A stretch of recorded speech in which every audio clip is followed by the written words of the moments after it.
Highcar, la Grande Guerre des émeux.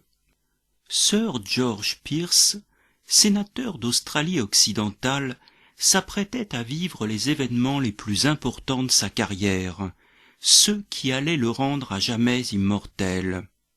Sir George était, ma foi, plutôt bel homme, grand, distingué et arborant une fière moustache. Il n'y a pas à dire, il avait de l'allure et devait encore plaire aux femmes. Il était né en 1870 à Moonbarker, en Australie méridionale, et était le lointain descendant des Anglais partis de Cornouailles et arrivés ici au XVIIIe siècle avec le capitaine Cook. Quand le téléphone sonna, en cette belle journée d'octobre 1932, Sir George Pearce, actuel ministre de la Défense, décrocha immédiatement. « Allô, quoi? Vous me dérangez parce que des volatiles picorent vos champs ?» Il éclata d'un grand rire sonore et raccrocha d'un coup sec le combiné. Mais dans les heures qui suivirent, les appels se multiplièrent et Sir George commença à comprendre que l'affaire était sérieuse. Un groupe de 20 000 émeux avait envahi les champs de blé du district de Campion et causait des dégâts considérables. « Entrez !» cria presque Sir George quand on frappa à la porte de son bureau.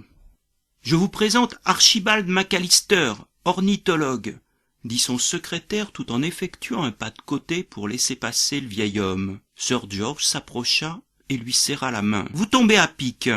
Vous allez m'expliquer comment tous ces émeux sont arrivés là. Ils ne sont pas tombés du ciel quand même. »« Mais les émeux ont toujours été là, » commença le vieil homme.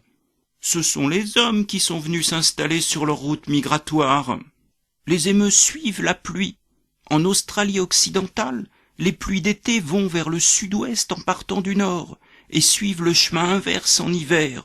C'est la route qu'empruntent les émeux dans leur déplacement de masse. »« Mais quelle pluie voulez-vous qu'ils suivent ?» le coupa Sir George. « Ça fait des semaines qu'il n'est rien tombé. »« Justement, c'est parce qu'il ne pleut pas qu'ils ont convergé par milliers vers le village de Campion. Les points d'eau artificiels installés pour le bétail sont pour eux une manne inespérée. Et en plus, ils ont trouvé des champs de blé à perte de vue qui leur offrent le gîte et le couvert. Pourquoi voudriez-vous donc qu'ils repartent ? »« Vous savez ce que ça mange des oiseaux de cette taille ?» interrogea Sir George. « On estime qu'un émeu adulte consomme entre 800 et 1200 grammes de nourriture par jour. » Sir George se tourna vers la fenêtre et tout en gardant l'index pointé sur la tempe, se retourna pour dire « Vous vous rendez compte ? Ces 200 quintaux de blé qui disparaissent chaque jour dans leur ventre, sans compter tous les épis piétinés et les trous qu'ils font pour se coucher. » Sir George fit quelques pas et reprit. « Mais pourquoi les paysans sont-ils venus s'installer là ? » « Permettez que je vous réponde, » dit Archibald McAllister.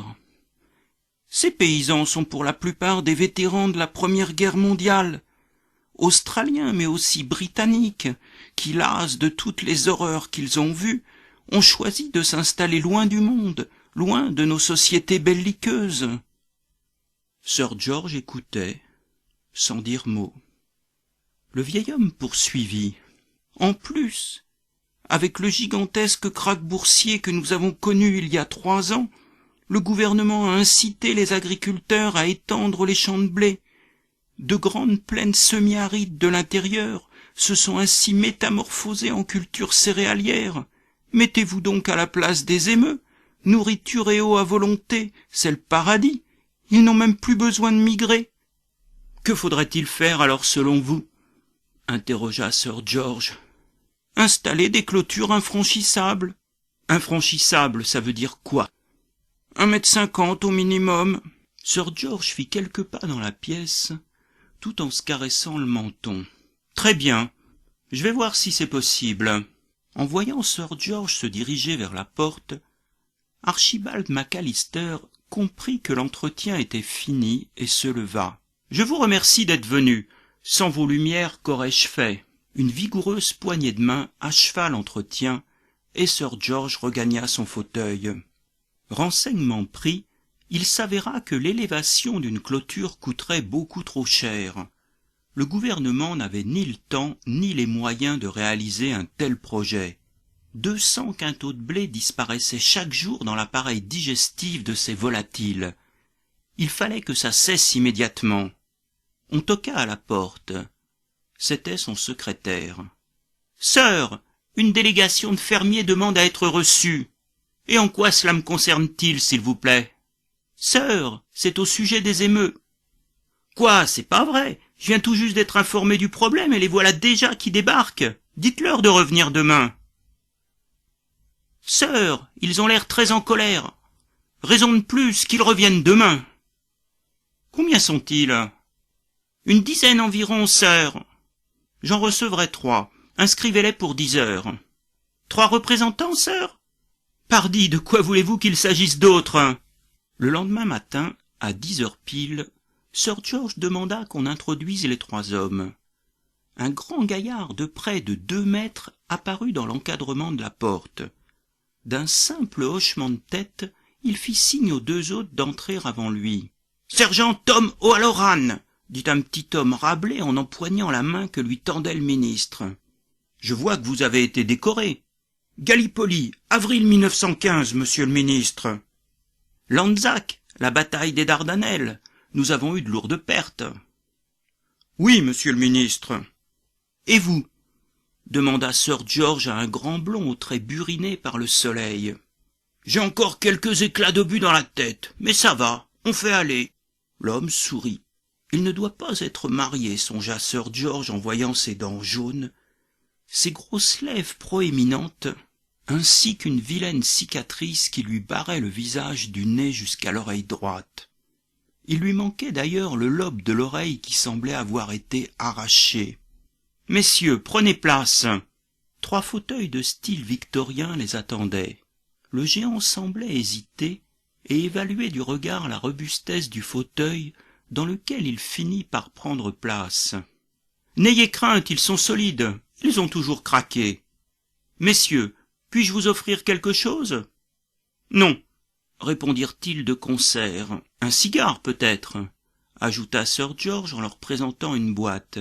« Ils sont excellents, je les fais venir directement de Cuba. » D'un hochement de tête accompagné d'un mouvement de la main, le géant fit signe que non.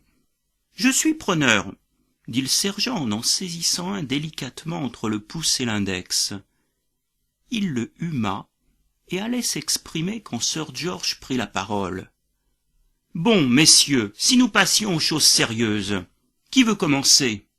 Le petit sergent ne se fit pas prier et attaqua aussitôt. « Pour faire face à la crise de 29, le gouvernement nous a demandé d'étendre nos cultures de blé. Nous avons immédiatement répondu présent et fait de lourds investissements. Mais le gouvernement n'a pas tenu ses promesses. Les aides ne nous ont jamais été versées. Nous sommes endettés jusqu'au cou. Et maintenant des milliers d'émeutes saccagent nos champs.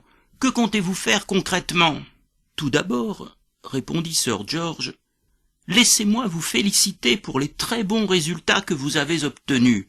J'ai ici la courbe de croissance de la production de blé de ces 2 dernières années.